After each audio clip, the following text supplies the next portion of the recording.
to approve the agenda as stated? So moved. Second? All in favor? Aye. Can I have a motion, oh, first of all, does anybody need to pull anything from the consent agenda?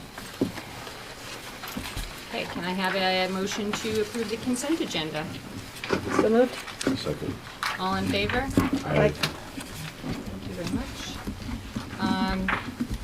We have no items that were removed from the consent agenda tonight, so that brings us to our first audience comments section. The HUDSON Board of Education welcomes public comment during this portion of the meeting. This is the portion on non-agenda items. Each speaker is permitted 3 minutes for their comments and must be recognized by the board president. All comments should be directed to the board president. The board will listen to comments and input, but will not necessarily debate or discuss items. Operational matters will be directed to the school administration for handling.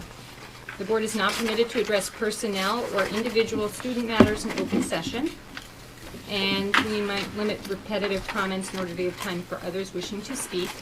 In addition, any speakers should have signed up with the board clerk, Roseanne Spelante, ahead of time. Do we have any speakers this evening? No, we do not. Okay. So that brings us to the superintendent's report.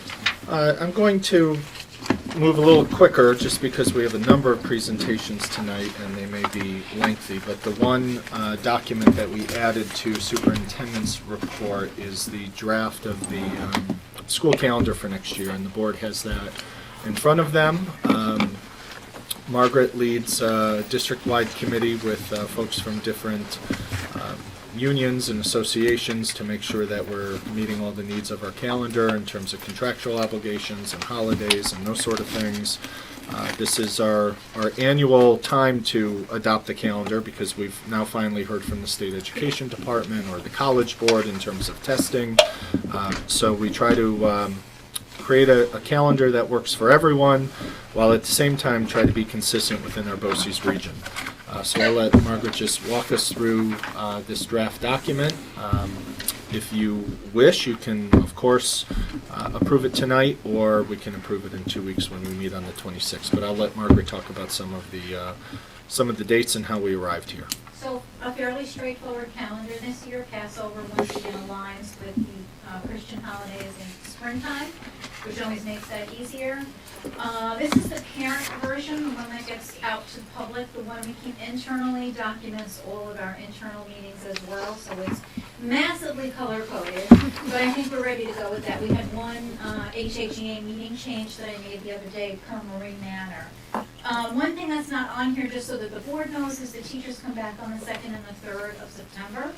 Kids start on the 8th. We start late this year. And there you have it. We don't have a terribly impactful fall for the Jewish holidays. They fall on the weekend mostly. We run through the usual November dates. Christmas we go to the 23rd for the Christmas break and back on the 4th, so it's not full 2 weeks that it was this year. The February break is still there. Easter Passover break is a little early at the end of March. We have 3 days from Memorial Weekend, and then we're out on the 24th.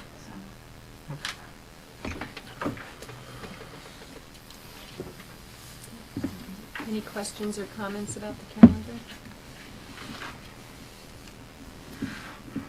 I'm going to put it back on for the 26th. It's really 2 weeks. With the 181 student days, does that mean that we have 4 days for snow days, or what is that? Okay, The snow days are in there, okay. as it is every year. There's Oh, no so it's change 5 to days the way then? that gets calculated from one Okay. year to the next. Okay, so it's 5 days for snow days, okay. And then the And makeup the days give back are days are in the square in the middle. Mm-hmm. So it would end up being the Monday, Tuesday, Wednesday of the spring break, should we need to pull those back. Which is one of the anxious moments of having spring break start in March. Yeah. That's usually ice and wind time, but it is what it is. So it's really up to So the you board guys- if you want to adopt it tonight or let it sit for 2 weeks. It's pretty, as Margaret said, pretty straightforward, not a whole lot of And Margaret, you craziness. don't think there are gonna need to be any more changes, right? I don't, I think we're finished with, like I said, we had minor changes, we make, in the internal calendar, we do all of that at the table together and decide where to move meetings to, so outside of one change that came back at the request of HHEA, moving their own meeting to another day, which was, a very easy fix, this is it, Okay, anybody on the board wanna table this till the next time? Otherwise, I think we can go ahead and approve it tonight. I would be fine. The only question I have is just, and just looking at this, the state testing and the college testing, that would be pretty much like April, the week of like 19, 20, and then May 3rd, like that's those full weeks, if you will, that, if you look at the calendar, there's no dates. When they are next year, this year they're the end, they're before the spring break and after the spring break. Oh, okay. I think next year they're in, it might be the middle or end of April and then the beginning of May. For Well, the beginning of May 3 is through always 8. the College board. college, yeah. Regents is the same week in January and the same weeks in the end in June. So. No, that was just my I can assumption. highlight them just if to- you want on the parent calendar, that's easy. Oh, I enough would to- highlight them for the parents, Okay. just because, I'll be happy to add that for you, Yep. you can look at it again next time. Well, we can approve this, yeah, I mean, I bet for the parents, I think that would be useful. Give them notice, yeah. Yeah. I'll have them on the draft calendar. Okay, so we'll approve this based on those modifications. Can I have a motion to approve the calendar? So moved. All in favor? Aye. No more superintendent report things. Next up is committee reports. I have two. There was a facilities committee meeting since our last meeting that we had here as a board, and bids are coming in for phase 2 of the work. Again, this is the security upgrades at all the buildings, auditoriums at the middle school and high school, science classrooms, and all that work. And we should know more by our next meeting, February Great. 26th. We're hoping to have a proposal and things to approve. So, and then the other one that I wanted to report on was the annual legislative forum that Westchester Putnam School Board Association had.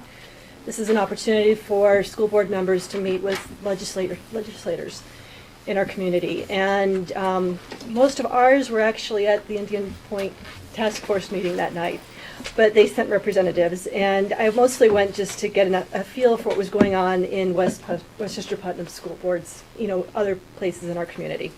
And so we're encouraging our legislators to kind of the big push right now is to fight for adequate, equitable, and predictable school funding with local flexibility. That's sort of the tag words we're using. And hopefully we can make some of that happen. There's the foundation aid formula. They are looking at that again at the state level, and we're hoping that because there's such a discrepancy in our costs in Westchester area compared to, things cost a lot more here. And it's not being taken into account in the formula the way it is right now. So we're trying to encourage that to happen. And that's pretty much it. Thank you. Does anybody else have committee reports? The Finance Committee is part of. Right, this finance evening, committee is yeah. part of tonight. And so is anything else you want to? Yeah, I mean, I was on, since the last meeting, 3, but you covered 1, finances to be covered, and SEPTA was a meeting I went to. It was a very good meeting, and those listening on the internet, I would encourage more people to attend. The administration did a very good presentation on services available and how services work for our students, and I think it was very valuable. The people there got a lot out of it. Good interaction, question and answers, and it would just be great to see more parents attending so more people could get the benefit from such a presentation. But thank you, Lisa. That was a good presentation. Anybody else? Thank you too for attending those committees.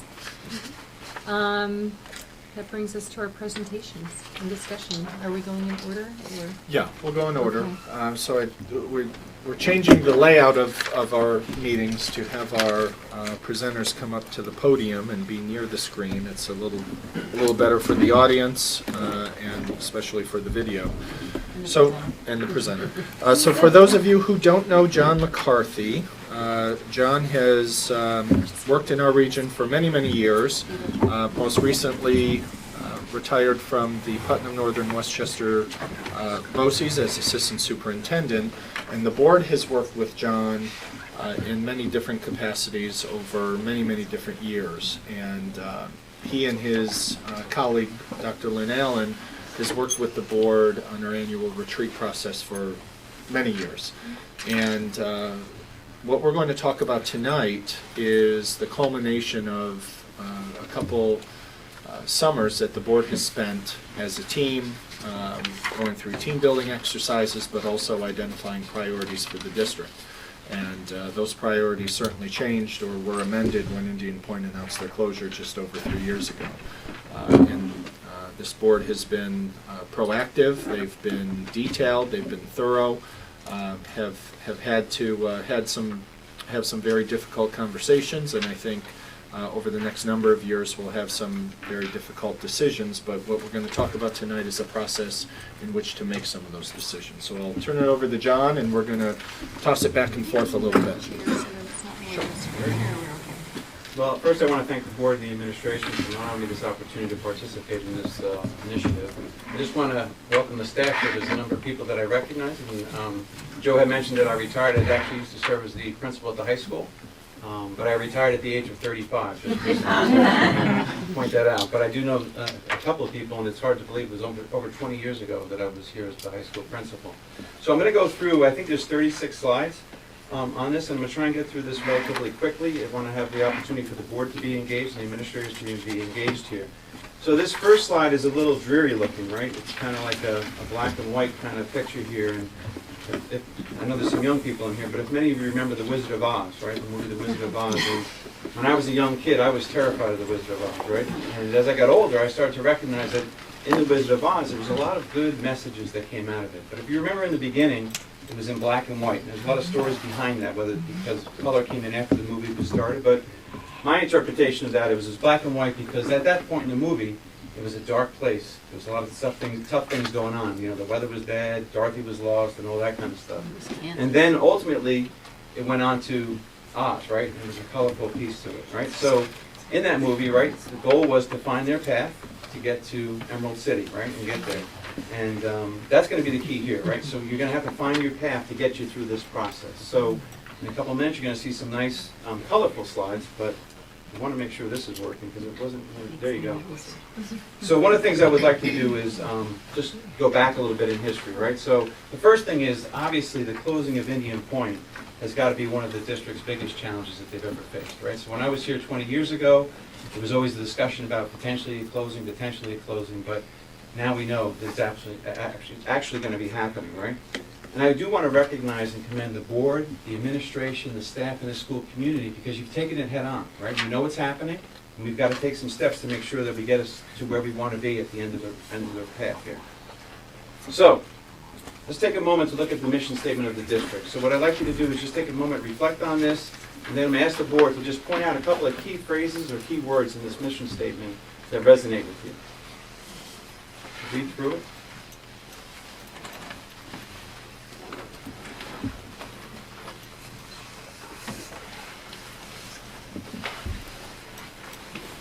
Okay, anyone on the board and administration want to talk to a couple of key phrases in this mission statement?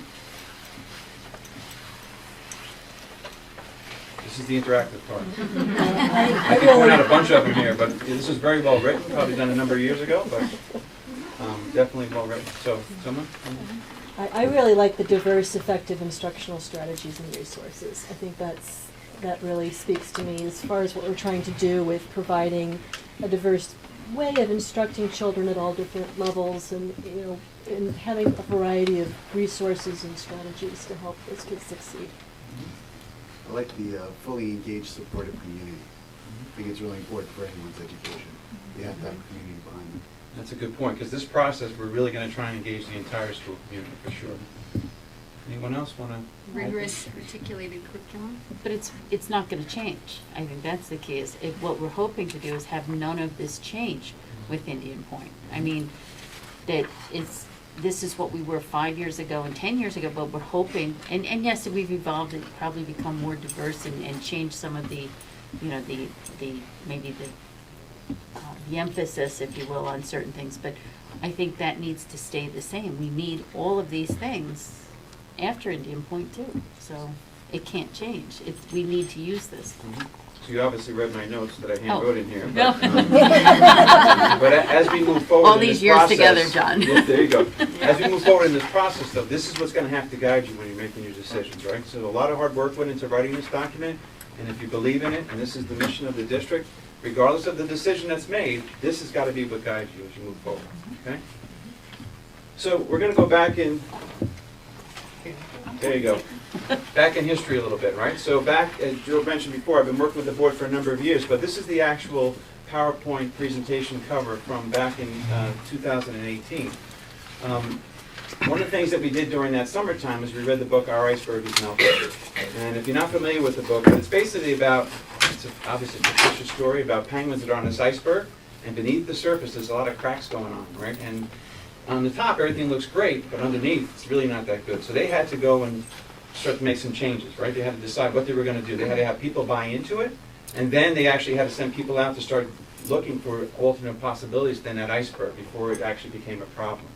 So we talked about this book during the summer retreat, and then from there, what the author does in the book is they give really 8 steps for a successful change, right? Especially ones that are very difficult. So the first successful change, right, or the first step is to create a sense of urgency, right? Well, the closing of Indian Point really gave us our urgent message that we had to figure out.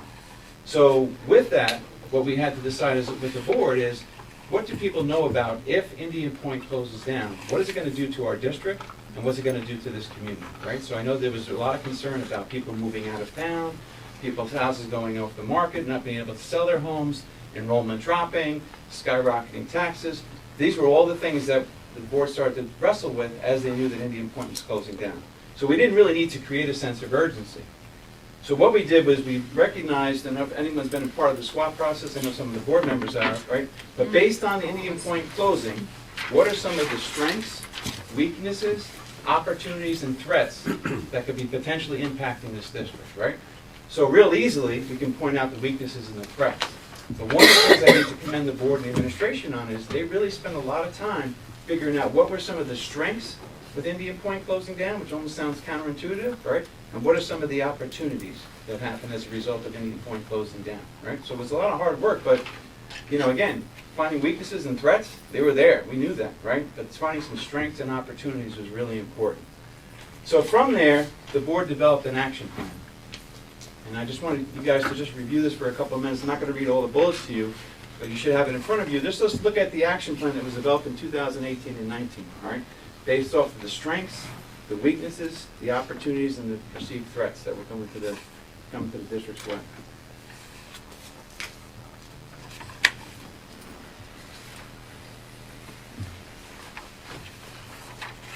All right, so one of the things that were part of the 8 steps was to celebrate some short-term wins, right? So I'm going to spend a couple of minutes going through some of the things that the district has been able to accomplish. And again, I just want to congratulate the board, the administration, the staff, the community, because a lot of great things have happened. And I just want to point out that getting that logo on that little medal there took me about 2 hours to celebration. That's a win. But I wanted to make sure you had it on there, right? So anyhow, let's talk about some of the things that happened, right? So you got stars on all of these, right? So we're going to talk about the communication plan. So I took a picture of your website, and if you haven't been to the website, the community page is outstanding. There's a ton of information on there, right? You have a video, you have podcasts, you have communications back and forth from the superintendent, you have news articles and all kinds of resources on the website that allow someone from the outside to really get a good understanding of what's happening and some up-to-date information. Really critical in this process, right? Because again, the board is committed to engaging as many people as possible in the decision process moving forward, but being as transparent as possible, right? So This website is phenomenal. It's got a lot of resources in it. And I'm not too sure, but I'm pretty comfortable that the district won an award for some of this communication stuff, for the national award for PR people. So congratulations on that. And this is the card that they spoke to in one of the action plans. Again, I'm not going to give you tons of examples, but I know the card just came out recently, the most updated card. The board has that. Yep. And again, I want to go back to the mission, and it's always been the case ever since I've been here that the students here have a wonderful education. They get a wonderful education here based on what you're able to provide them and the wonderful staff. So this is a way for you to look at your accomplishments in a way that really is amazing from the outside looking in. Do you want to speak to the card at all, Joe? Yeah, this is, we began using this infographic as a advocacy tool. It began with some of our successes at the top and then some of the issues with Indian Point closing at the bottom, some graphics which we'll see a little bit later. But we wanted to expand it to celebrate the return on investment. We are one of the unique communities in Westchester where the vast majority of our community no longer has students in the district. And when you are a taxpayer and you're not using the service in which the greatest amount of your taxes go to fund the public school, it was critically important that our entire community, but especially that population, understood the return on investment. And we've used this in every advocacy meeting. We've used it with the Chamber of Commerce, the Montrose Business Association. We have piles of them. We just had big poster size cards printed that will be displayed in schools and public spaces. And it's important that the community understands some of the data sets that this board and organization value, which none of them, not one of them, get reported in a newspaper or by the state education department. And it's important that folks understand what that return on investment yields. Thank you. So the next piece is that one of the weaknesses we identified back in 2018 was the need to have a comprehensive district study. So again, I'm going to ask Joe Hoffreiter to speak to this, but the study was done. Yep. So in November 6th, in fact, a 80-plus page report was published, provided to the board and the community about options the board could consider with regards to Indian Point. We knew that we needed to look at identify some operational efficiencies. We're not the only district in our immediate region who has gone through discussions around school closure or redistricting or redrawing boundary lines or organizing students differently. Because the goal was, coming out of our retreats and the commitment of the board, was not to decimate program.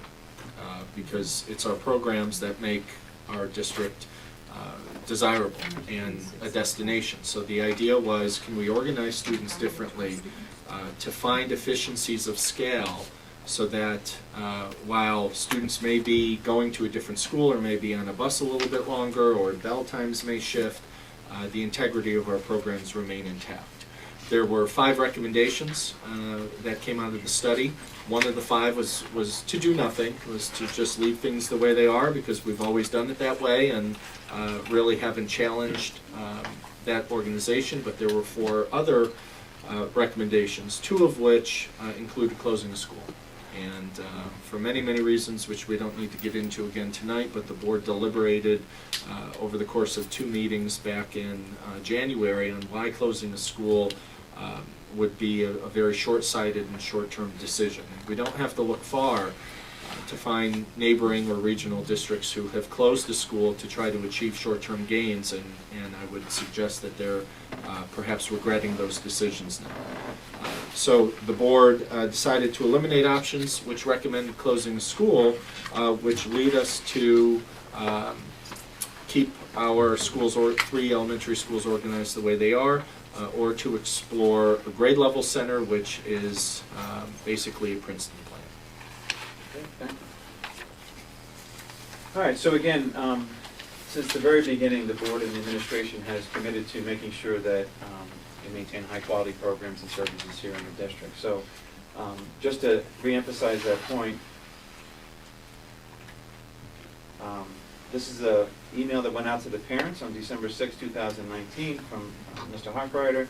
And I just want to point out one of the paragraphs in there again. I won't read to you, but again, it speaks to the 100% commitment to the parents and the students that we're going to provide them with the best educational opportunities here in Hudson.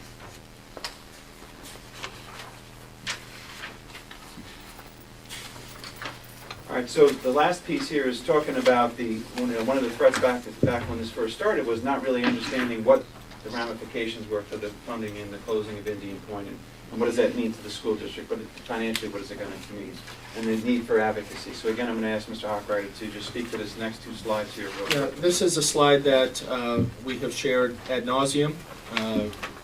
Basically, within a week after Indian Point closed, or announced their closure, I'm sorry, Enrique was able to go through our pilot document. A pilot document with Indian Point is basically a financial contract of what Indian Point was going to pay had they remained open, which is the blue line, and what Indian Point will begin paying as they go through the closure process. We had a lot of foresight back in 2014 when we were negotiating this pilot to make sure that there was an offering. Because if a normal business just shuttered their operations, that pilot could very well go to zero. So we wanted to have a safety net to make sure that if Indian Point, in fact, closed within the time frame of the expiration of the pilot, which goes to 2025, that we had a softer landing. The gap is $60.5 million of anticipated revenue versus what we're going to receive. And since that point, we have learned a great deal about how to recover that $60.5 million. I'll give a separate presentation when we're done here tonight, giving some new information about the Cessation Mitigation Fund. We've had presentations at this here at the Board of Education meeting each of the last 2 years about business development in the district, because if we can turn some undesirable property into more desirable property and create what we call more rateables, the more folks who are can contribute to the tax base lessens the burden on the rest of the residents. We have bills that have been in committee in terms of trying to create additional revenue from the federal government. Nita Lowy has sponsored a number of bills, and one has made it out of committee, which is being discussed. We received a little more than $600,000 of unanticipated revenue through the Westchester County sales tax increase. The county legislature and ultimately the governor approved a 1% increase for an 18-month trial period. That brought us $600,000, more than $600,000 of anticipated revenue that certainly was not being discussed when Indian Point announced their closure. And of course, what we're here to discuss tonight is how we move forward with the cost analysis. Okay. So again, looking back at the 8 steps, though the district has done some amazing work over the last year and a half, one of the things that you see here, I highlighted in red there, is you can't let up, right? So they've gotten some of the information that they needed to start making some decisions. So at this point, they have to start taking on the next phase of this project, right? So what are the next steps?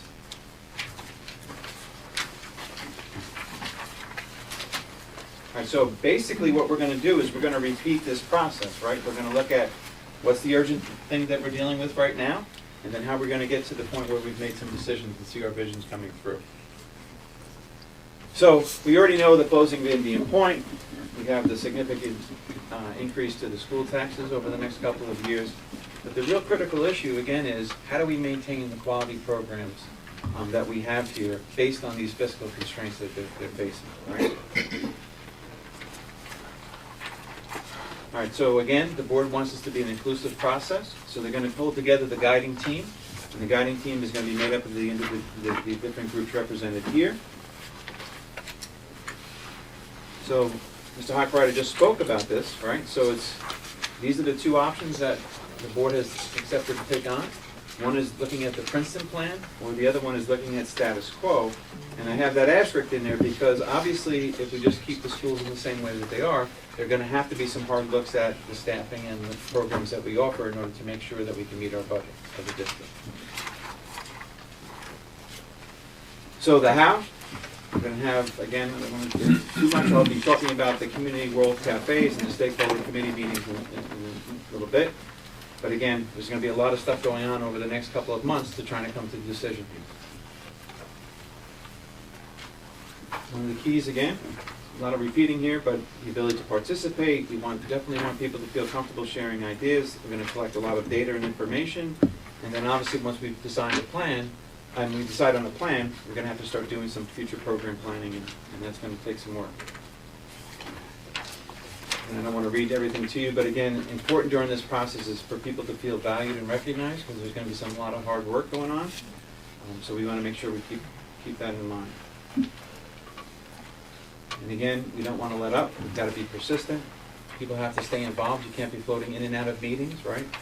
You have to be able to attend the important meetings. And the real thing is that you have to commit to this process and stick to the timeline. Because you'll see in a few minutes, I'm going to go through the timeline with you. The goal is to have this plan in place September 2021, right? But in order for that to happen, there has to be some decisions made, and they're going to be making them in September, and again, I'll show it to you later, so that you can gear up the budget for that school year to be ready to go, so you can have things in place when the students come back in 2021. Okay? So I'm just going to take a couple of minutes to go through the timeline with you. And just point out a couple of key things. I don't know if people in the audience have this, but the board should have this in front of them at least. All right, so I don't know if it must be difficult to read that back there, but I'm just going to point out a couple of things on here. Gotta catch up to my slides here. So one of the things that, and I don't know if Mr. Ockright would like to talk about it, we've already started to look at putting together the stakeholder committee. So you want to just speak to it real quick? Yeah, we're going to follow a model that the district has used with strategic planning and other opportunities to engage the community. And there are going to be 3 groups within the stakeholder group. One will be staff, where we'll invite the participation on this committee work of some of our teachers and our administration. There'll be a group representing parents. That will be a conversation that I'm having on Friday with our 6 PTAs. And then there will be community members, folks who represent community organizations within our school district. The Chamber of Commerce, the Montrose Business Association, the Indian Point Task Force, the Village of Buchanan has done some work, and have had some steering committees around some tough decisions they have to make. So we have some well-established, legitimate community organizations that certainly need to participate, that will give different voice and give different perspective to the process. And it's deliberately written as a draft document now in case the board would like to make some kind of changes to this. But some of the key dates in here, if you look at the slide in front of you here, late March or early April is the plan to have our first stakeholder meeting.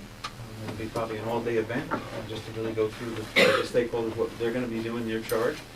Then we have in April and May, we're going to ask some of the people from the stakeholders committees to go out and do site visits to school districts that have the Princeton plan. So they can go in there and meet with staff there, find out what the good parts about it, what are the tough parts about it, but to really get a good understanding of how the Princeton plan works. And then in May, we're going to host a series of what we call World Cafe models. And again, I'll speak to that a little bit differently, but that'll be in May. So it's a pretty aggressive timeline. And then we're also going to have an online survey. For people who can't attend the meetings, they'll have an opportunity to answer a series of questions to give their input. And again, what we're going to do is for all these things, we're going to collect all the data and all the information, and we're going to provide that to the board. So when they have to make the decision in September, they're going to have as much information as possible. So then when we move on to the next half of the time frame, in September, early September, during the summertime, we'll put together a document, a white paper, so to speak, with all the information. We're going to provide that with the board. I suggest to the board to maybe have a special meeting that night, like a workshop meeting just on this topic, so we can get through this document and you can have some opportunity to really ask questions and discuss it. And then the goal would be at the end of the second meeting in September to select a plan moving forward. Again, whether it's keeping things status quo or moving towards the Princeton plan, but that's the goal. Now, Enrique, originally on the schedule I put January for the budget process, but I'm sure you're probably starting on the budget process shortly right after that meeting, so it'll probably be moved up if you know what's going on, right? So if you hear about it in September, the board has made a decision, you have to make some changes, it'll probably be sooner than that. But clearly, the big picture here is that we have the decision made, Enrique has to build a budget that's going to reflect the decision, all right? And then, again, just to reemphasize, the plan is to be implemented in September of 2021. All right? So the vote on the budget then would be in July of, Well, as you well, know, it would be May of 2021? Yes. So if we create a budget based on a decision, it would have to be voted on in May of 2021. Correct. So the community approves the budget, and it would, within the budget, you have programs. So there would be a budget that if we adopt the Princeton plan, students would be organized differently. We would have the white paper, we would have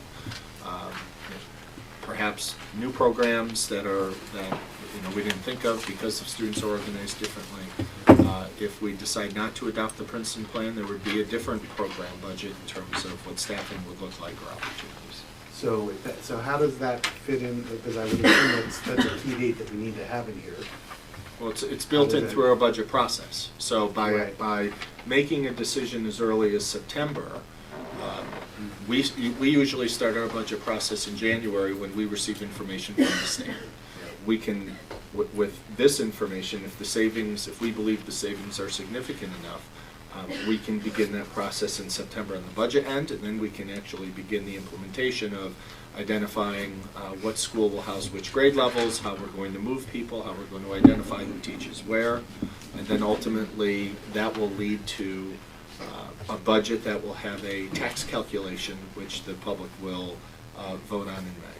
So so let's say there was a decision not to be status quo, all that work would have to be done in the summer of 2021 to implement, or you're going to No, start? we would make a decision in September of 2020, and we would have Okay. 10 months to get ready. The Okay. physical work would be done during the summer, like shifting people That's around. that's and what I all. mean. Yeah. So the physical work in the summer, so the plan implementation is, it's really, that's your goal line. Even during like breaks. Yeah, I mean, we need to Okay. identify who's going to teach where, a plan to physically move classrooms or materials, which Anthony will work on in terms of how that would work with either our folks or a moving company or what have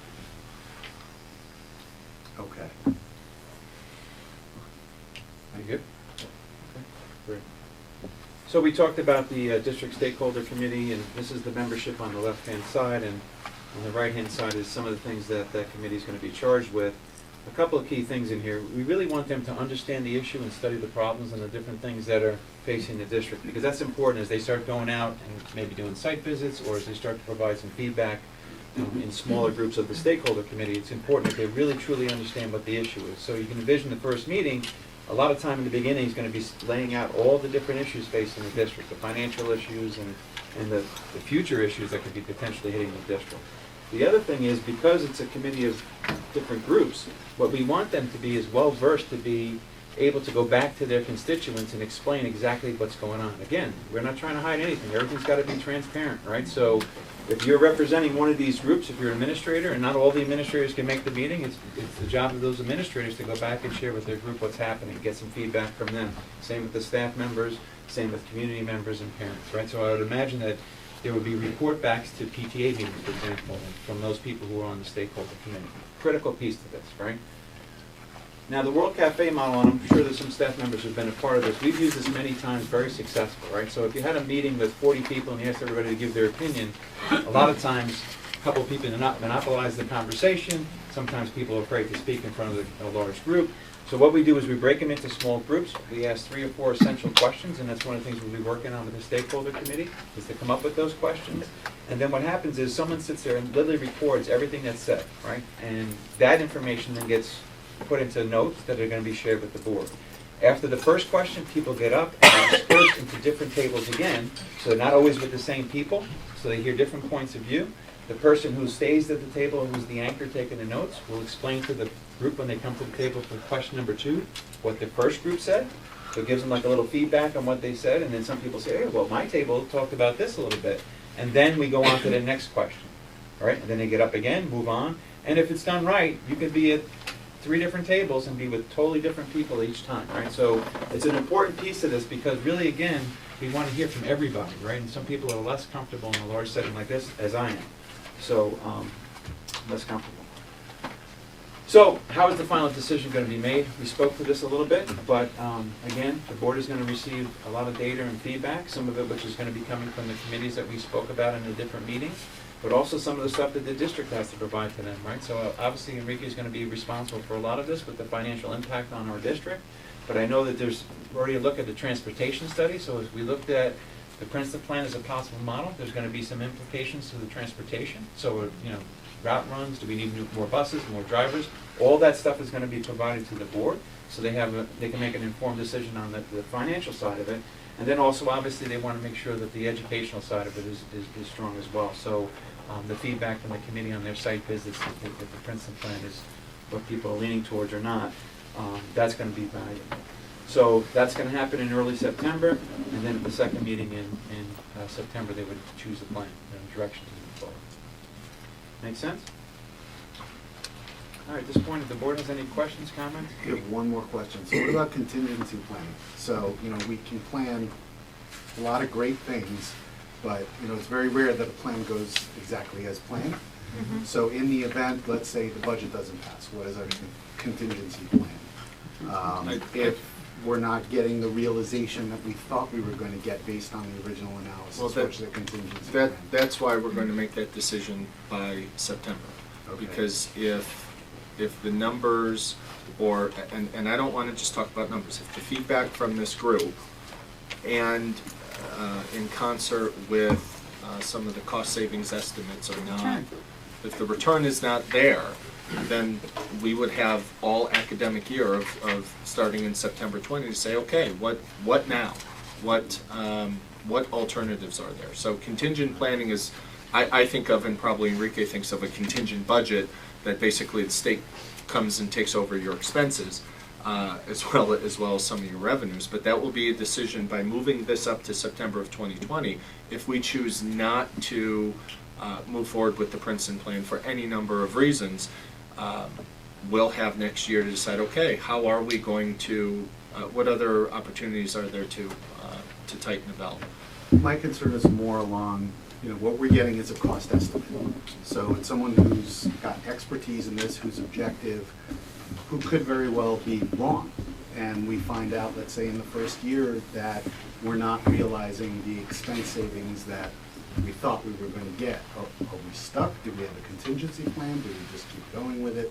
Those are the kinds of things that I think we should be thinking about, like what could go wrong? And how would we deal with all those things that could go wrong? Well, I think part of it is the big picture. I mean, that it's not just a numbers thing. It's that we're, again, having, all of this input and looking at other schools that have done it and looking at, and again, the return isn't just about financial. I mean, it has to work for the students too. It has to be something that, that it's more than just the money, that it has to work, that the students are getting the education and the opportunity. And again, that's the whole thing, is what's going to allow us to continue giving the students what we currently, and more, keeping programs, whether it's financial, whether it's structural, whether it's, given the loss of finances, and will the Princeton plan do that? Or, by doing the Princeton plan, will it save enough money to help us to do that? Or if we wind up staying in status quo, what choices do we have to make? I mean, that's what this next year is about. Well, that's exactly my point. So let's say we realize the finances, but students are not getting the benefits that we thought, or there were unintended consequences. Or benefits. Or benefits. Do we have a plan to address those? It will just be in case? adjusted. I mean, That's all I'm saying, is that we should be thinking about what could go wrong, because things will go wrong. Absolutely. And we need to be prepared to address those when they go wrong. So, I think the plan is great, and, we've been working on this for years. But I think that's the point of looking at everything, not Yes. just the financial, but again, looking at other schools. That's the site visits, looking at, and all of Yeah, that. what were your challenges? What went wrong? That's a perfect Exactly. thing to ask Exactly. on site visits, so you can Or anticipate and minimize if you them. could have done something differently, what would you have done, or in the rollout? And hopefully we'll learn from their wisdom and their mistakes. Yeah, and I think that's all the Yeah. great part of the plan. I think what's missing in this is we don't have, what if something goes wrong? We did all the planning, we did all the research, we did all our due diligence, and something still goes wrong. Well, then we modify. It's, again, we look to the, you know, to the, you know, the people who, you know, the resources, the BOCES, the, you know, these other superintendents, the teachers, we look to those to see how we can mitigate, you know, this unintended consequence. I mean, that's life, first of all, I mean, frankly, but I mean, and there's gonna be bumps, but hopefully it'll just be small bumps. But again, I think by doing all this work ahead of time, we'll be able to minimize some of those. Right, we should certainly keep that in mind as we're going through this process. Yeah.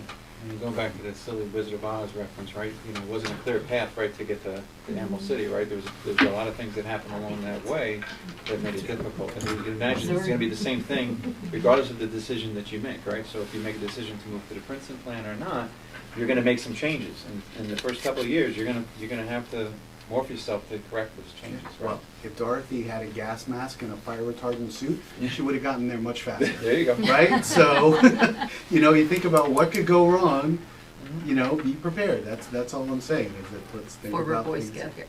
Right? So I have more of a comment than a question. In our school district stakeholder committee, we do have board listed there, but the board has plenty of opportunities to discuss this in public and to talk about what we're finding. What we're really interested in is what our community thinks and how they feel about these changes that are being proposed. So for that portion of the process, we're going to be more observers. We're not going to be active participants in that stakeholder committee meeting. There'll be a lot of, as the timeline shows, a lot of free flow information coming back and forth.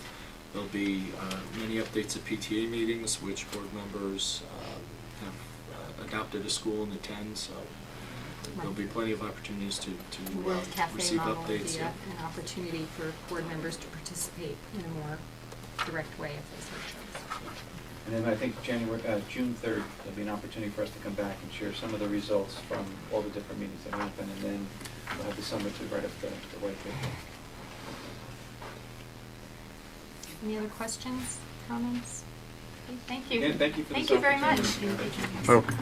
Good evening, everyone. Again, beautiful artwork. If Ms. Nash is here, thank you very much for sending this beautiful artwork.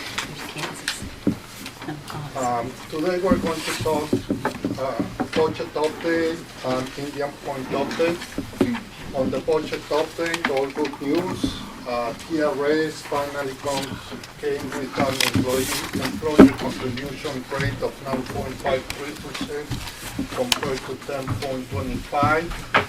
So there's an expense reduction of about $250,000. We're having 5 teachers retiring. The expense reduction is going to be about $350,000. And our state aid increased about $500,000 more than we were expecting. So due to those facts, if you remember, we started January 8th on a budget between 81 and 82.6. Today we're at 82.1. Our budget this year is $80 million. So this is an increase of $2 million with 60,000, or 2.6%. Our preliminary tax levy back in January was 47.5, then we brought it down to 47.3, and now we are at 46.3, and that's a 5.8 day tax levy increase from this year. So this is our tax calculation. We have non-property tax revenues. Our non-property tax revenues are coming down 1.4% due to Indian Point, and it's only 1.4% because our fund balance, we're putting, instead of $1.4 million, $3 million. And that's using some of our savings that we have in fund balance from prior years that we have been building due to the fact that we knew that Indian Point was closing. Our proposed budget is $82.1 million. Tax levy we discussed. Our tax cap, that actually today I had to send it to the state controller, is $48.1 million. So if we went to the tax cap, our tax levy increase would be 10%. But as everyone here imagine, that's not palatable for not only this community, I don't think any community in the state of New York. The problem if we go to contingent budget is that we're going to have to cut $2.5 million. And that's a very hefty number given our budget. Going forward, I'll move forward because I have a projection for the next 7 years. And here we are, Indian Point update. We run several scenarios, and this is the scenario that we like the most, meaning we maintain current programs, we maintain neighborhood schools. Based on that, this year, as we said, our tax levy increase will be 5.88%.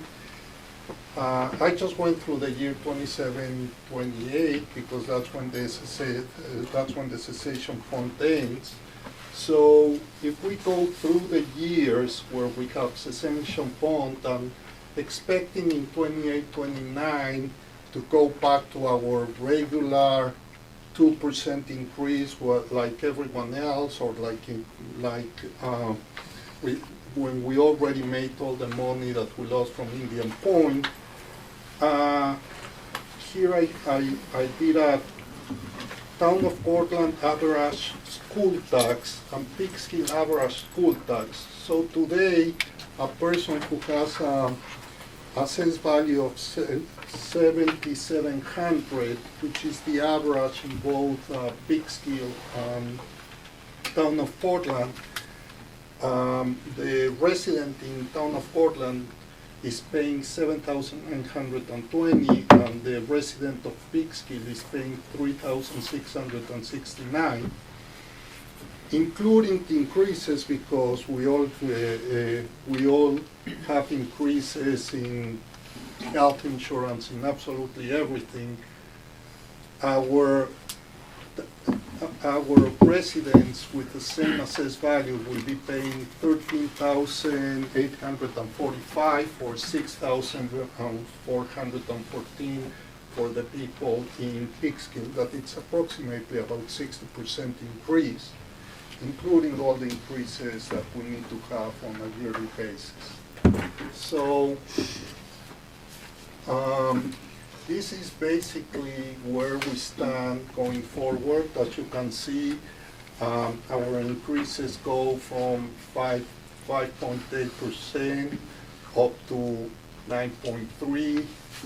Our goal is not to have double-digit increases in tax. Difficult, very difficult, but that's why we are looking at all the possibilities so we can reduce the tax burden on the community. And this is, again, a current program base case scenario, and that's why we're looking at the Princeton plan. Whatever savings we can bring from the Princeton plan will be yearly savings, and so you can get an idea. Every point in our tax levy is about $470,000. So if we bring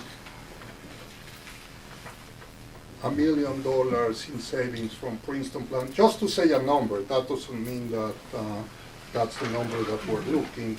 That means that we will be, the community will be paying about 2.2% less in tax on a yearly basis if we stay as we are.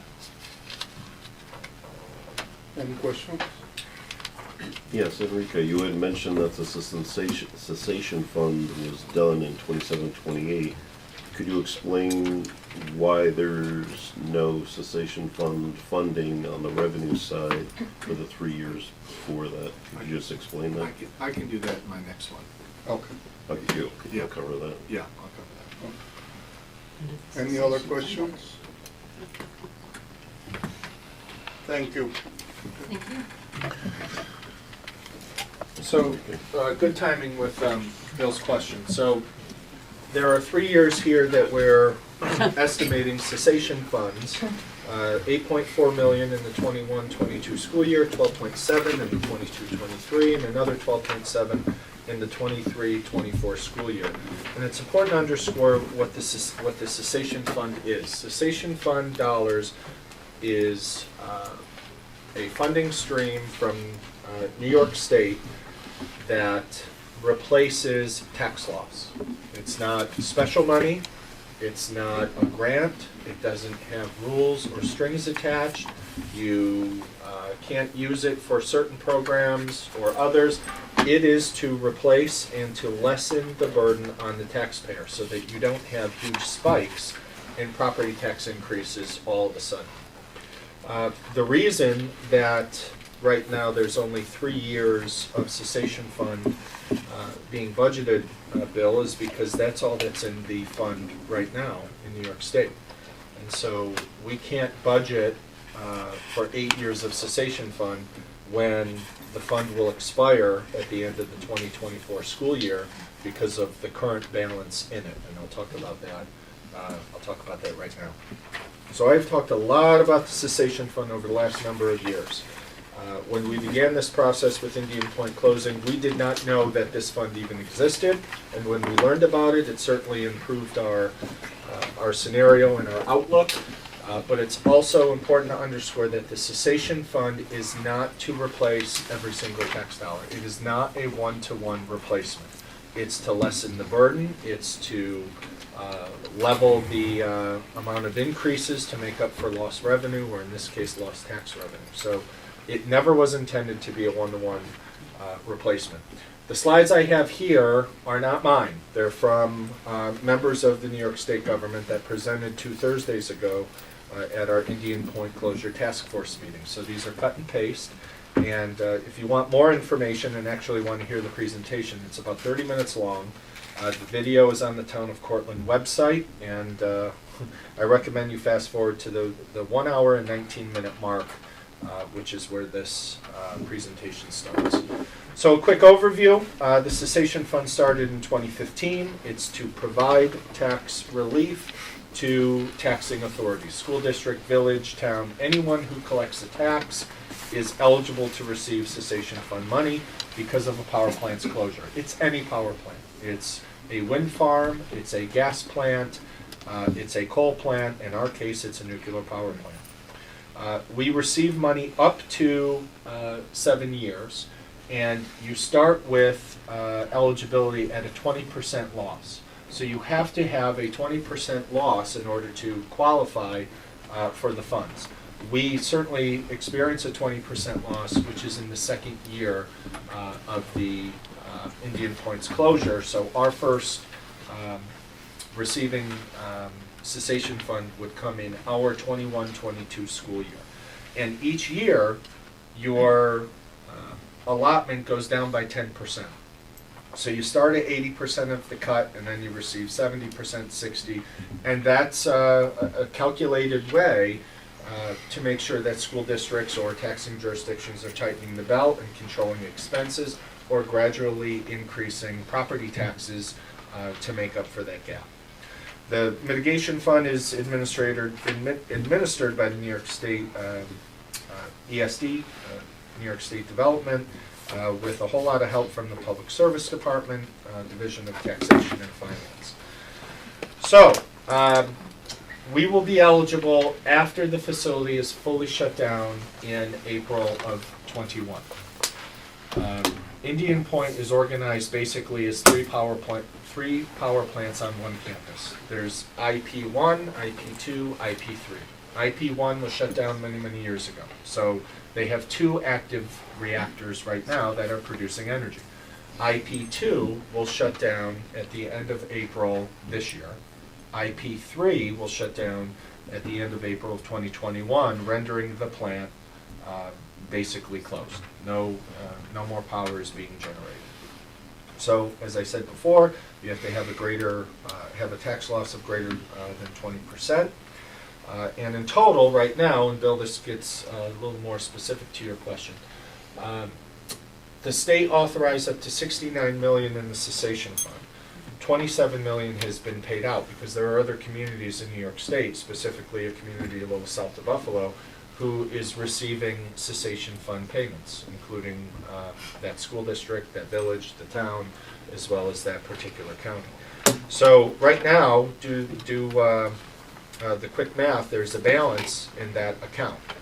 We are eligible as the school district for 70% of every dollar that comes to us, because that's the calculation of the pilot.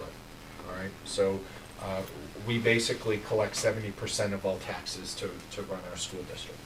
So what we know is that the current balance in the cessation fund is not enough to fulfill the commitment for 7 years.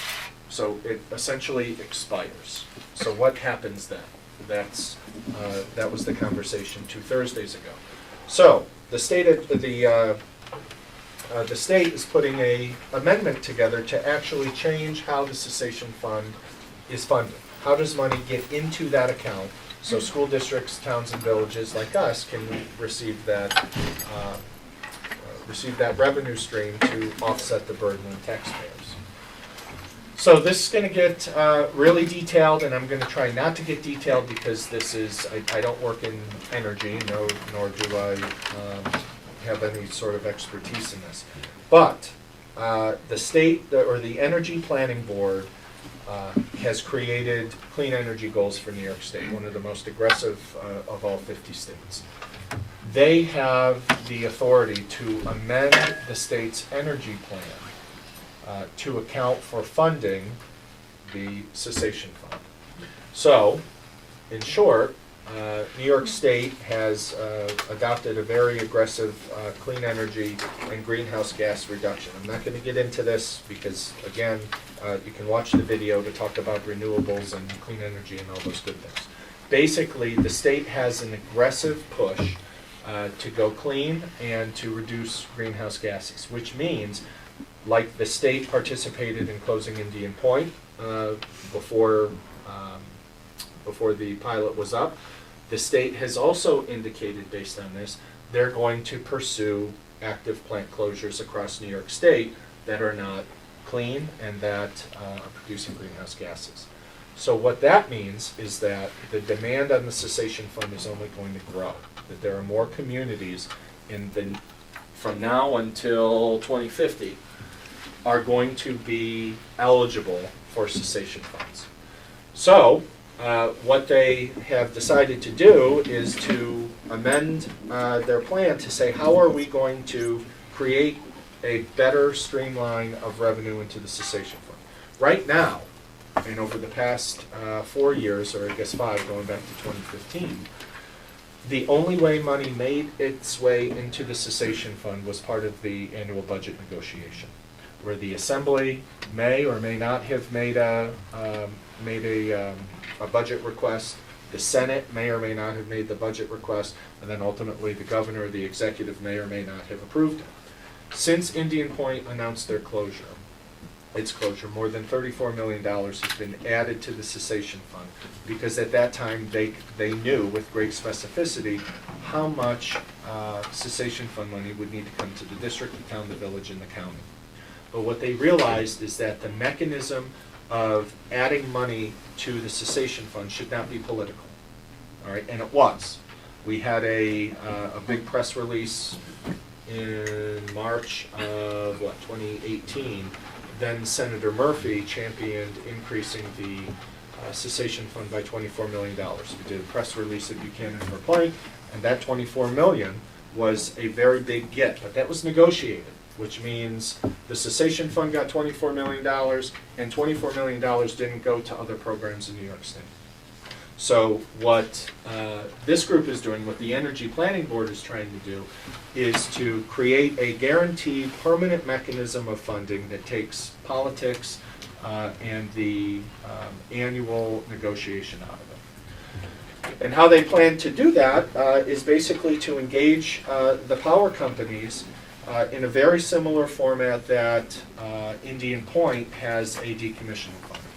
That if you run a nuclear power plant in New York State, while you're running the plant and while you're creating energy and while you're selling it on the market, you also need to be planning your decommissioning or your closure. Right? That's part of the rules, part of one of the rules of having a nuclear power plant. And the reason for that is so that there is very little daylight between when a plant closes and when decommissioning starts. Because the greater the amount of time between Indian Point closing and a company, Holtec or you name it, the more time between closing and starting decommissioning, you actually have a textbook definition of a nuclear wasteland.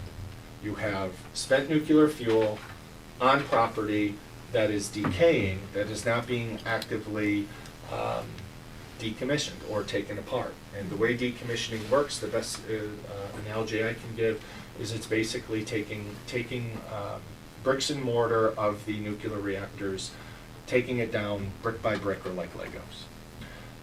The quicker that process happens, there are some benefits, but certainly there are some environmental and safety concerns about going too quick.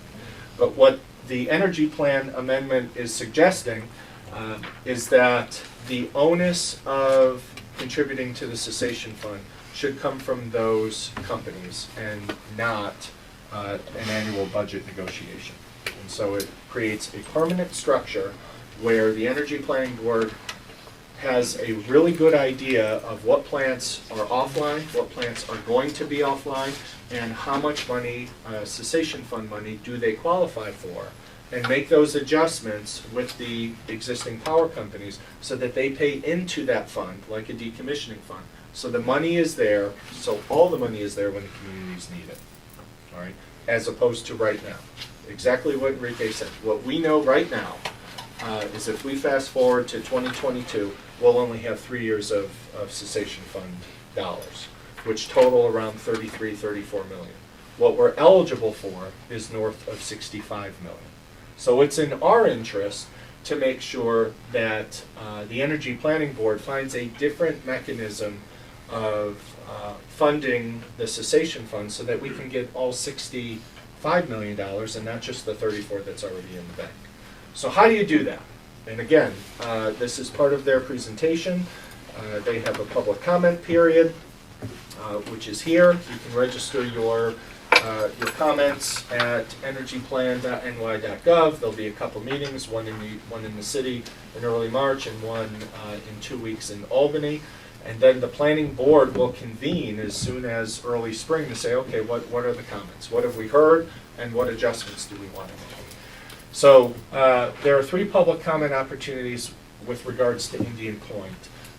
But what we are most interested in is this middle one. This is how you can weigh in on your thoughts of basically why current energy companies should be paying into that fund as opposed to taxpayers. Because if if the cessation fund is getting $24 million, some state agency didn't.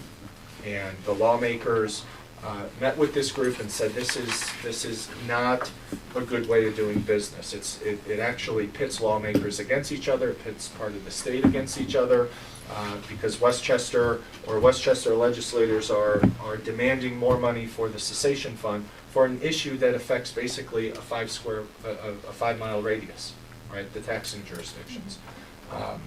So to take politics out of it and to take the negotiations off the table, the Energy Planning Board is trying to create a different funding mechanism similar to how nuclear power plants or Indian Point puts into their decommissioning fund, to make sure that the money is there when communities need it, and we are one of them. So certainly we're going to try to attend these meetings and make our public comment known on behalf of the organization. If any board members wants to want to make a public comment, or any community members, we're going to push this out on Friday. We'll have the website of where to go, and it can be as simple as cessation fund money for a community who had a power plant close abruptly like we did. Should not be subject to politics and should not be subject to negotiations between Democrats, Republicans, and a governor. That there should be a different stream that the industry pays for because New York has some lofty goals. So it was really important to underscore this process because this is new, and we have been asking for this for a number of years since we understood the power and the opportunity the cessation fund gives us. So register your comment. Those comments are due, looks like March 8th, and then that planning board will meet in early spring. So this is the newest moving part in our financial forecast that Enrique shared. It would be completely irresponsible for us to provide a multi-year revenue and expense projection with this great of an assumption, with a $30 million assumption. It would be absolutely irresponsible. So what he shared is what we know currently. If the planning board makes the adjustments and has in law that every community will be eligible to their maximum allotment, that spreadsheet Enrique shared will change, and some of those numbers will change that will benefit our community much more. So that's our next piece of advocacy, and by dumb luck, Enrique and I are going to be in Albany on February 27th for a meeting with the governor's budget director to talk about other advocacy opportunities, but certainly we'll register our public comments in person. So I would certainly take questions. I probably won't be able to answer them as thoroughly as the gentlemen who presented at that meeting 2 weeks ago, but the link to the video is right on the Town of Cortland's website, and I recommend fast forwarding to 1 hour and 19 minutes to hear some of the specifics. But this is good news for us if the planning board adopts it, and I think it will happen, and the reason I think it will happen is because this is a very, very aggressive, these are very, very aggressive and important goals, and the only way these goals get met is by making sure that some power plants that are not as clean and are not as energy efficient are retired. And one way to expedite and incentivize a community retiring a power plant is to make sure that they don't feel a financial burden or that it's not put on their taxpayers. So this is actually sounds like a very legitimate solution to an interest and policy goal that New York State has. I'd like to take this opportunity to commend you and Enrique on the tremendous amount of work you've done to get us to this point and to keep this issue on the forefront of our state legislators. It's really, I've been here through this whole process, and it's been a lot of work that a lot of the public hasn't had the opportunity to see. Thank you. It's not what we necessarily signed up for, so I think the closure caught everyone by surprise, but reshuffling priorities and part of the work, so thank you. Okay. All right. And last but not least is Lisa Shupkin. I'm thinking that you guys heard so much tonight, you don't really need to Yes, we do. quick, right? Lisa's here to present her side of the budget proposal for PTS.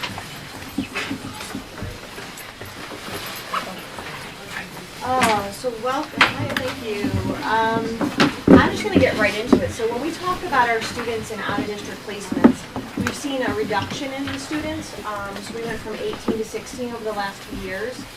We have a couple graduations that we didn't reflect in here because we're not sure the kids will make it if they're in an out-of-district program. But we are reducing and bringing kids back, which is good. And we've made a couple new programs, our 12-1-1. We have a 3-4-5 and a K-1-2 that seem to keep kids in district. And that's what our goal is to keep them in the less restrictive environment that we can offer them. So I think it's been a good plan. Do we have some more work to do? Yeah. Can we bring some more kids back? Yeah, but we have to be ready for those programs. And I know a couple of people have asked me about some therapeutic programs, and I said, we're not ready. It takes a year to make a really strong program and have the right people in place. And I think with everything happening with Indian Point, with us talking about what do we need for our kids, we need to go slow and steady. So this is probably something that's not going to even think about for a couple of years. So our grade bands are different this year. We're seeing a little reduction from 1920 to 2021. K-5 is an estimate because you never know who hasn't been in pre-K. So we find kids that we don't know that come to us in pre-K with no skills. And not that we classify them, but we really watch them, and that sometimes puts our K rate up a little. But we're estimating it's a small pre-K, a CPSE load, so we're just estimating one section next year, which is a small bit. So we were able to drop 10 kids, 6 to 8. Again, it's dropping. Our largest group is going to the high school. But we also have a large group graduating from high school too. So that really helps us out. We have an estimated of 326 versus the 338 last year. However, we had 41 kids move in into special ed. 13 of them enrolled with IEPs. That was as of 122. Since 122, I've had 6 more students move in with IEPs. So we're not seeing the slowdown. We have people coming to us and saying, what do you have for us? We have students that are homeless from other districts that we enroll, and then we bill that district, which is good for us, but it also is an uproot of the student from their home, so that transition is sometimes difficult. So my budget summary looks a little different this year. We really tried to keep everything flat. The first 4 lines, of course, are salaries of teachers, aides, assistants, secretaries, and administrative. Now, my budget looks different than most people because I hold all salaries in my budget. And I believe that's part of because we get state aid on my people because of the special ed piece of it. But it's also there in my budget. One of the largest that we talked about was the teacher salaries, 6.26% increase.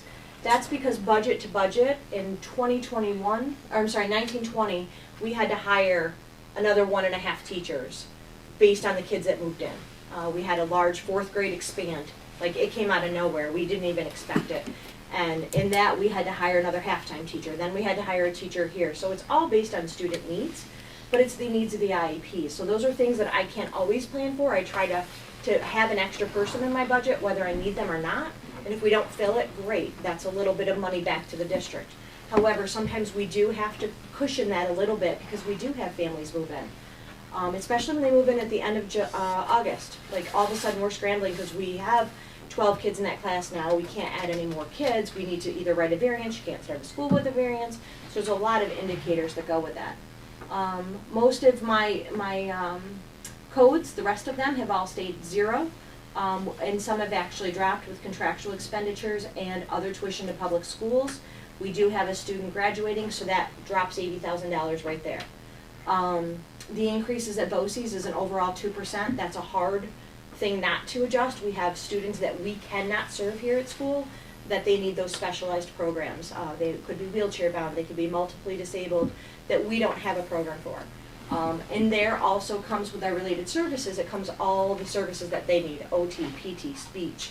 And well as sometimes we don't have, we need a bilingual, so we have to call BOCES, so that's where all that stuff comes through. So those are our incidentals. They go up 2% whether we like it or not. That's just what BOCES does. Transportation went up 4%. Again, it's all the runs that we have that go out of districts, as well as our kids in-house that may need a specialized transportation. They may need a bus. They may need a monitor on the bus. So all of that has to then go into that code. So overall, my budget went up 3.16%, and that was, the best we could do. We really have to watch, and we'll see what happens when we make our decision for 21-22, is what were those teacher salaries, because that is my biggest increase. And we've got a plan, but how do you plan for kids you don't know that are coming? These are our grants. Again, these are estimated, so we have our 619 and 611. Most of that money goes to salaries. So Enrique offsets salaries by using it for those that can fall under there. We also have to pay SEDCAR, which is a fee on top of our out of districts, so they come out of that funds too. So we try to use that fund as much as we can. This year in staff, we got 116,979. We have a little increase next year, but again, that's estimates based on what Questar could give me as far as our staff. And just for those who don't know the acronym. Oh, so it's for basically out-of-district students that cost us more than $65,000 a year. We get more funding back on them. So say we have a kid in the program, it's $80,000. They have an LPN and they have and their program is $90,000 and the LPN is $30,000. Each kid gets money back on that, which is nice. It becomes a nice next year kind of thing. You don't get it here and now. Enrique will see it probably in September or March. Depending on the years, they have 2 disbursements. And the board may remember a number of years ago, we worked with BOCES out of Albany to do an audit of our stacking to make sure we were getting all of the aid back possible, whether it was transportation or programs or services. So over the last number of years, Lisa meets with those folks and they share the file, they share the data to make sure that we're receiving everything we're eligible for from the state education department. And then our ABC, ICT, and special class. So this year, the 1920 is 986,000 and change. I'm going to tell you it's more than that. Enrique and I are working with a district that is not paying their bill right now, and they have 3 students with us. So that's well over $1 million. We were conservative for 2021, and I have a feeling right now I have 6 intakes I'm doing for next year. So you figure if each kid is about $60,000, there's another $300,000, so it adds up. So it really is, we have become a district that people want to come to for special ed services. We've changed the K-5, which has made a huge difference in our numbers. We actually just, the Westchester Parenting Magazine just did an article on us. It'll be out next month talking about our new ICT roles. So people are hearing. I just got something from Wappingers today. I've never had a kid from Wappingers, so it's interesting. So it's nice to hear that we're being acknowledged for the special ed programs that we have, but we also have to make sure that we're still continuing to build and to become the best. So this is just what our 611, 619 look like. So the support staff salary that pays my secretary for CPSE for 619, purchase services or whatever we need to pay for. We're giving a calculation for our kids in a full day program or kids that just get related services. So $39,000 is about what we're paying for CPSE. And the 611 is all of our all of our salaries that our staff. So we really have offset $541,000 in salaries.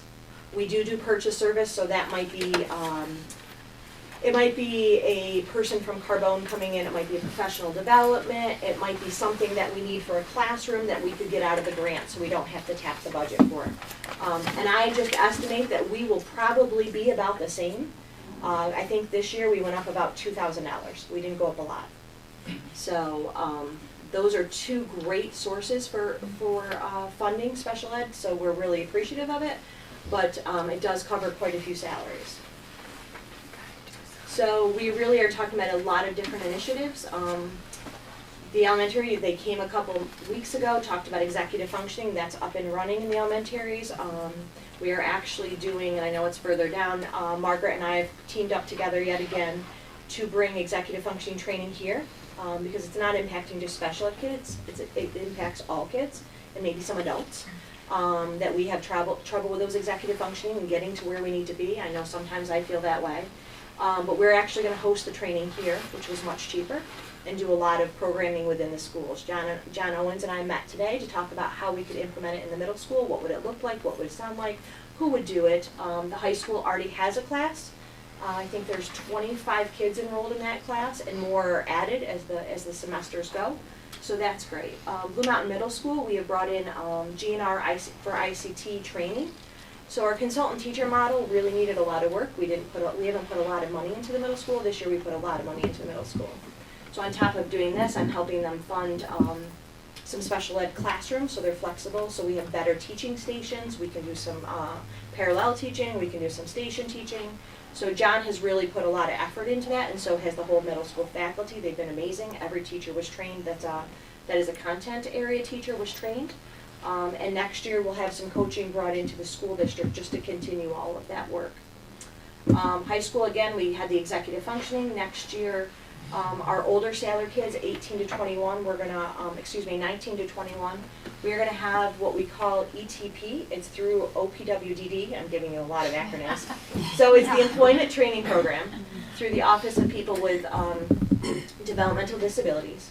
They will actually pay the kids to work half a day or how many hours a week. It does not impact their Medicaid or their Social Security. And we will work with them and train them for vocational out in the community. Those are only for the last 2 years of your high school career that they can have this opportunity. So we have 4 kids that will be eligible for it next year. We're also bringing in an agency that we thought would be in here in January, but they're not going to start until March. They're going to come in and help us set up work-based learning for our alternately assessed kids, and help us find places in the community to place them in order to do some job coaching, job skills. They'll do all this and work with our staff and train our staff to move them forward. And eventually, our staff will do all of it. So it's all that learning process before we get to the end. And then in the high school, again, we really need to work a little bit on our self-contained classes, our 15-1s, getting some resources for them and how to make it a little bit more rigorous, how to work with students, set up your environment. So we're bringing in the same people that work with our ABC classes will be working with our self-contained classes next year. Questions? Talk as quickly as I can. Thank you, Lisa. Thank you. Bill, I was waiting for you, Bill. Move back to the other side of the table. Valentine's Day. Yes, it did say it was gonna answer one, didn't it? You did, but I covered it pretty good.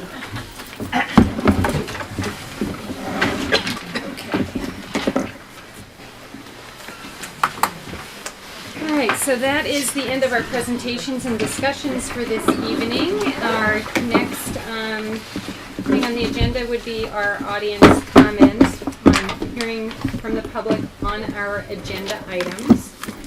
Suzanne, has anybody signed up for that section of audience comments? Okay, so then last thing is board comments or new business. Does anybody besides me have any board comments? Nope. Okay. So I would just like to mention that as we are in budget season, we're also approaching school board trustee season. The vote for those are the same day as our budget vote, which would be not April 20th, which will be in May. Petitions for Board of Ed trustee seats are due April 20th and can be picked up from the district clerk, Roseanne. There are 2 seats that are going to be on the ballot this year. There will be at least 1 board member who is an incumbent, I think, that's running again. And the New York State School Board Association has a great website at nyssba.org, and they have something called the School Board Experience. So if anybody's interested or thinks they might be interested in running as a school board trustee, that's a great place to check. What they list as good characteristics for a school board trustee is a strong communicator, consensus builder, community participant, decision maker, information processor, and team player, because you are working collaboratively with 6 other people and to make decisions as a whole.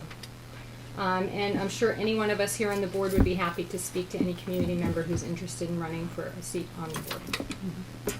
Other than that, do you have anything else? Anything going on in the district that we need to know about? The Live is coming up, isn't it? Yes. HENDRICK Live is Thank you. on the leap year, so it is, what is that? February The 29th. So please participate. If you can't participate in HENDRICK Live, or just give the money. It's sponsored by the Education Foundation. They have teamed up with the organizers of HENDRICK Live from about a decade ago, and in fact we're going to honor those individuals that started HENDRICK Live at this event. So it's more local. It's at the Factoria. We'll have a great spread. We're going to have some live music. There's always silent auction items, and we're also going to have on display some evidence and artifacts of different purchases that the Education Foundation has been able to make, so that folks can see where their return on investment has gone. So it's always a great time to see some friends and see some neighbors, and it's there is complimentary childcare, and everything is online. So Yeah, HUDlive.com. Okay. Can I have a motion to close the meeting? All in favor? Have a good evening.